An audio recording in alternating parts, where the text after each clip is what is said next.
দ্বিতীয় পাঠ। আজ আদ্যনাথ বাবুর কন্যার বিয়ে।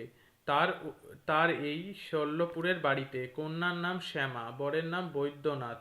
বরের বাড়ি অহল্যাপাড়া। তিনি আর তার ভাই সৌম্য পাটের ব্যবসা করেন। তার এক ভাই ধৌম্যনাথ কলেজে পড়ে আর রম্যনাথ স্কুলে। আদ্যনাথ বড় ভালো লোক, দান ধ্যান পুণ্য কাজে তার মন, দেশের জন্য অনেক কাজ করেন, সবাই বলেন তিনি ধন্য। আদ্যনাথ বাবু তার ভৃত্য সত্যকে আমার কাছে পাঠিয়েছিল। আমি বলেছি তার কন্যার বিবাহে অবশ্য অবশ্য যাব। এখানে এসে দেখি আঙিনায় বাদ্য বাজছে। চাষিরা এবছর ভালো শস্য পেয়েছে, তাই তারা ভিড় করে এসেছে। ভিতরে ঢুকি সাধ্য কি, অগত্যা বাইরে বসে আছি, দেখছি ছেলেরা খুশি হয়ে নৃত্য করছে, কেউ বা ব্যাট বল খেলছে। নিত্যশরণ ওদের ক্যাপ্টেন।